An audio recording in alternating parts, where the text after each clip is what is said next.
Kaluma. Honorable Kaluma, I don't have the privilege you have of having children. I don't have the privilege. Yes, I don't. It is a fact. Order, Millie. It is a fact. I don't have the privilege. Millie, nothing personal. Let's order. It is not personal, but it is a reality. Take your seat.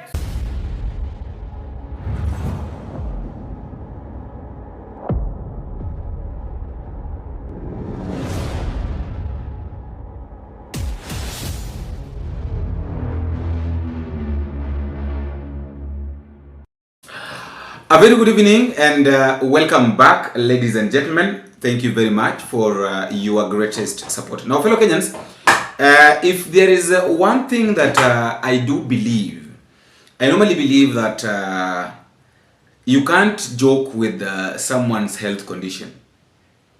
A person's health condition is not something to joke with because you might be well, you might be okay, but the other person or the other party is not fine, is not okay. That one doesn't give you room or doesn't give you permission to talk negatively about them, to insult them. Because, there is a way you can talk to somebody and that guy or that person feels like, no, huyu mtu kuna jinsi ambavyo ananiingilia, unaona?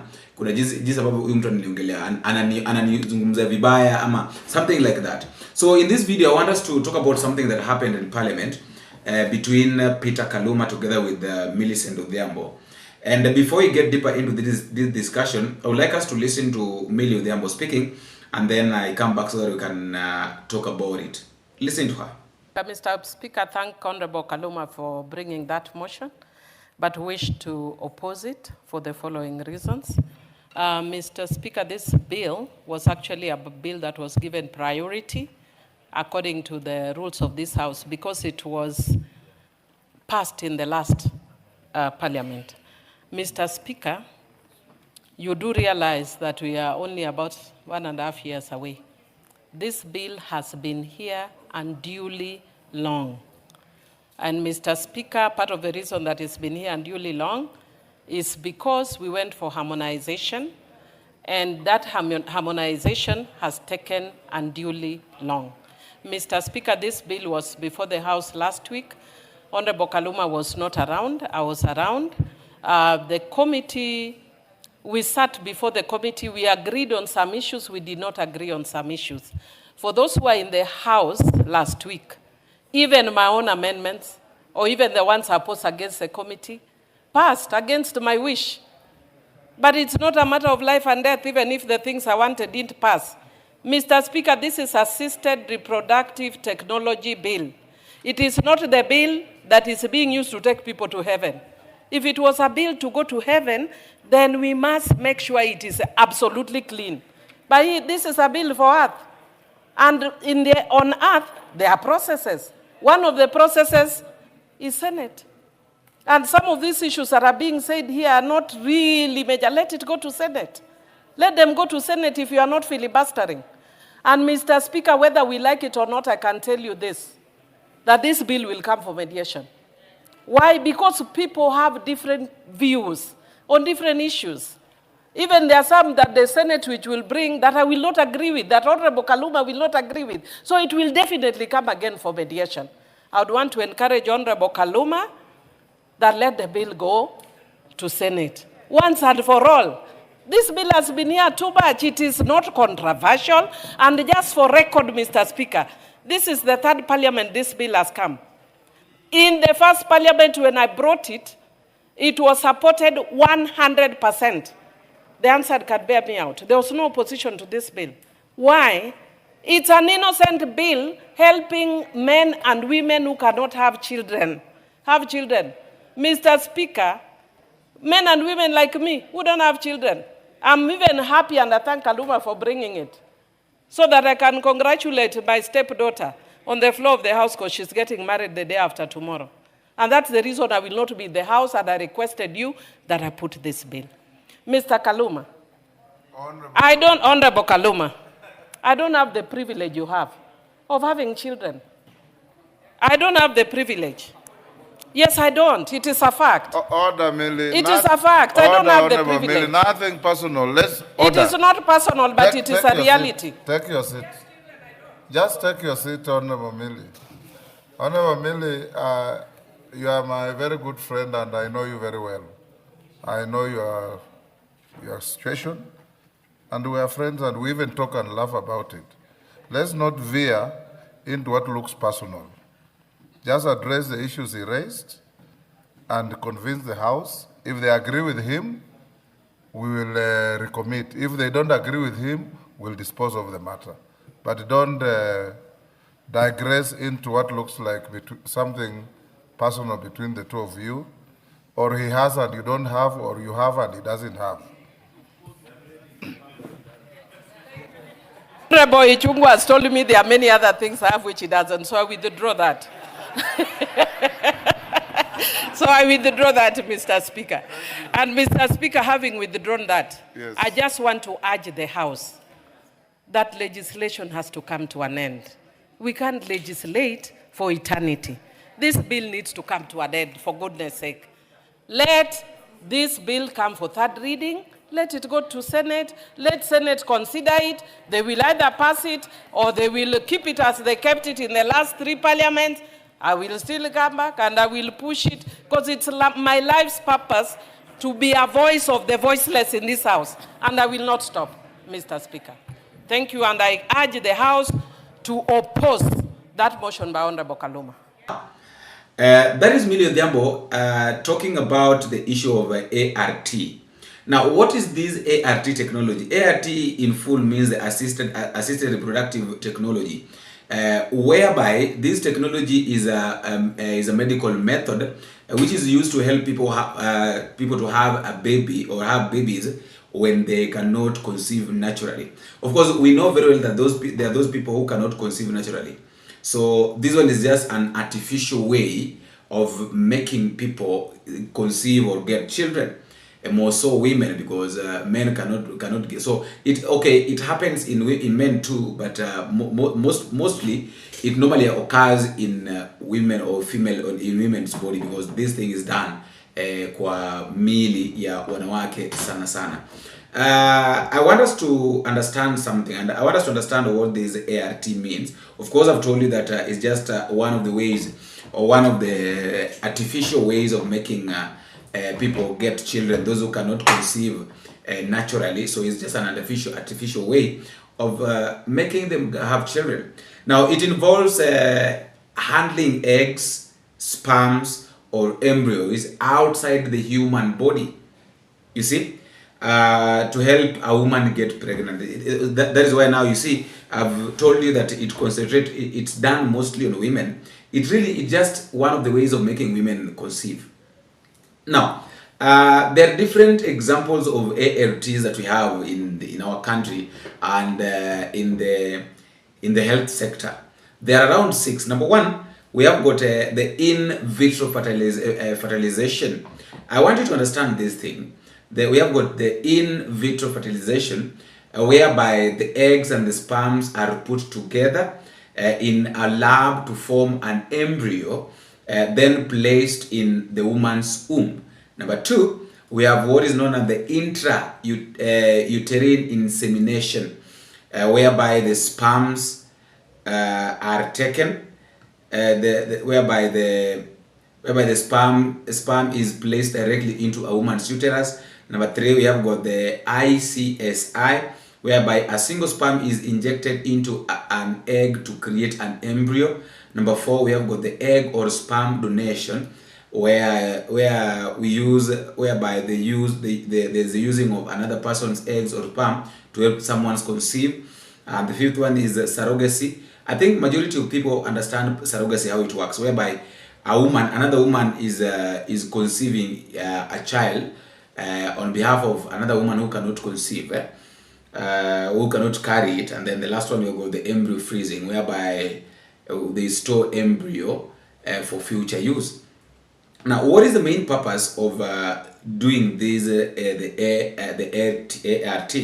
Number 1, ART mostly helps couples or individuals who are, number 1, who are infertile. Number 2, who are medically unable to conceive. Number 3, who are using donated eggs or sperm. Number 4, same-sex or single people wanting to have children. And then the last one we have got dealing with the condition that make pregnancy difficult. Actually, this one majorly deals with the condition. It's just about it helps mostly those who have got health conditions. Those are the people that I see according to all this that I've read. It helps them most wale ambao wako na shida health conditions, women who have got health conditions, men who have got health conditions and all that blah blah blah, and then that is how it helps them. But I want us to talk about this bill. Before we jump and discuss this bill, I want us to understand something here. You know, in as much as you are a leader, in as much as maybe you are doing your things, you know, there is a way you can do some of the things, you know, and make others feel bad. And like I've said, nobody chooses to have good health conditions or to have health issues. I'm saying this because from how I heard Millie Odhiambo speaking or sounding, it was like, you know, what Peter Kaluma said really hurt her. Yes, you can give. You don't normally use people's conditions to define them. Don't normally use people's condition as a way of maybe of proving a point or defending yourself. Of course, we know very well that people like Peter Kaluma, they want to prove a point. They want to tell William Ruto that boss tuko na wewe. So everything that is happening, we are under you. Tuko nyuma yako. Because I just read one of his posts here, whereby he was saying that when Baba was alive, you stood with him. When he died, you stood with him, and in fact, you gave him a state funeral. And therefore, my family, my community, we are all saying thank you. So I was like, why do you keep on praising William Ruto?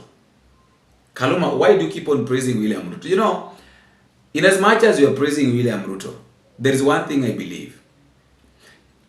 In as much as you want to make William Ruto feel like now he's comfortable, you know, he can say anything, he can do anything because he knows that he has got low votes.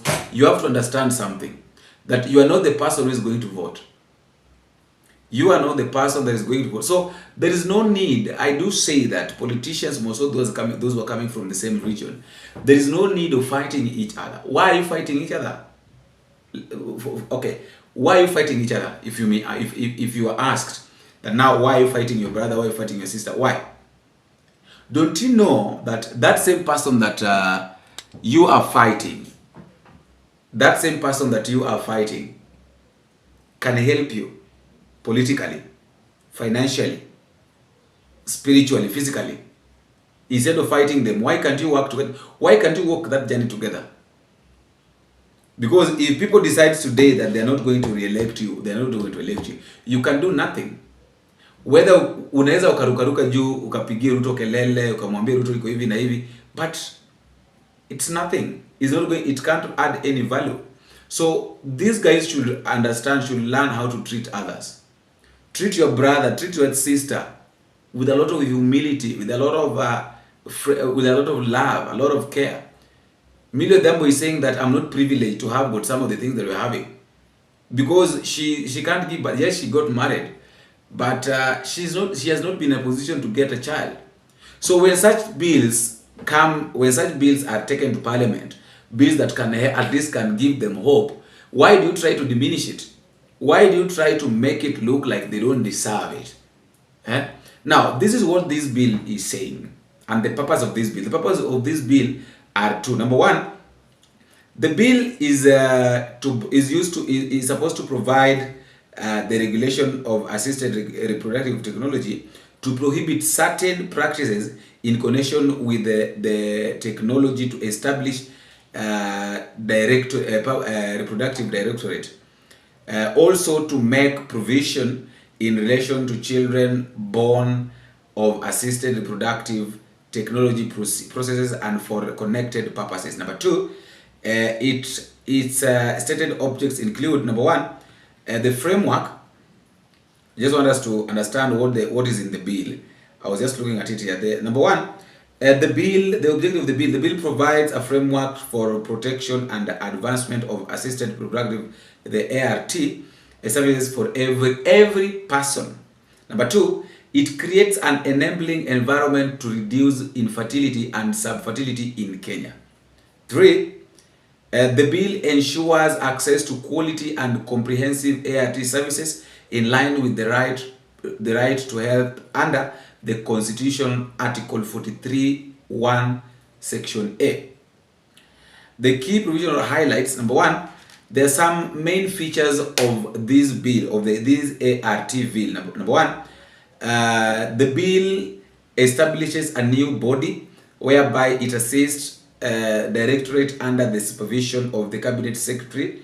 Number two, directorate's functions include developing standards and regulation of ART services in crediting facilities, maintaining a public register of licensed ART clinics, and professionals, establishing a confidential national debate of persons receiving or providing games embryo. Number one. Another one, the bill also places obligations of the national government and country governments to put mechanism in place for access, ensure resources, funds, and build infrastructure for ART services. Now, the definitions. Number one, it assists reproductive.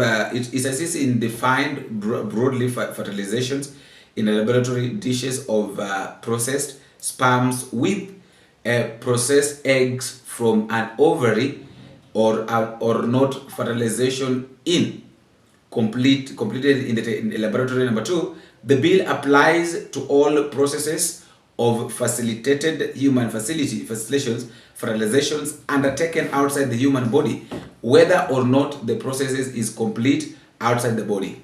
It covers services such as intrauterine insemination, in vitro fertilization, the IVF,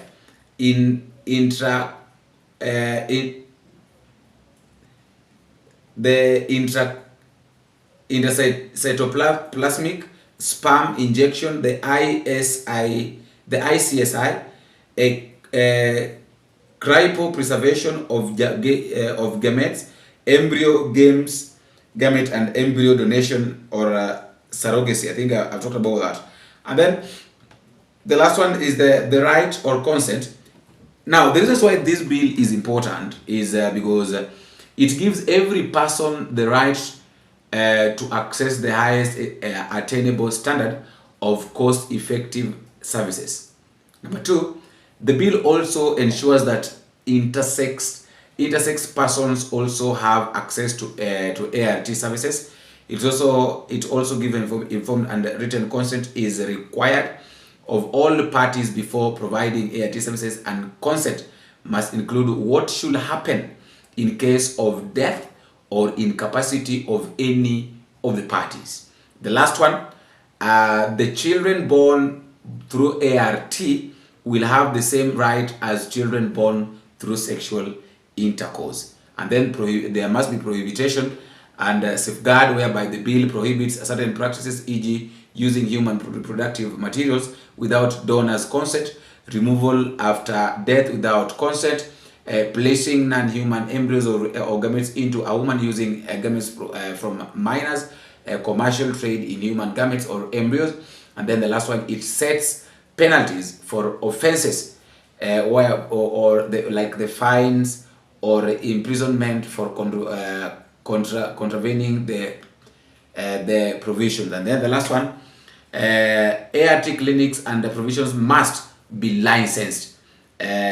Premises will be inspected prior to licensing. And then the last one, a registrar of all licensed facilities, provisional gametes and embryo donors and persons conceiving via LV must or will be maintained. After all, guys, I would also like to know your thought, because according to me, I think that that bill is so much helpful because it really gives couples experience, or it gives people ability, or it gives people a chance to at least have children, because if the intercourse cannot help, then there must be something else to prepare. So my problem was, why is it that people like Peter Kaluma are always against other people's happiness? Because this one is someone's happiness. The bill was brought to Parliament. Why can't you discuss it to make sure that at least people benefit from it? Why fight people? Can you tell me what you think at the comment section, fellow Kenyans?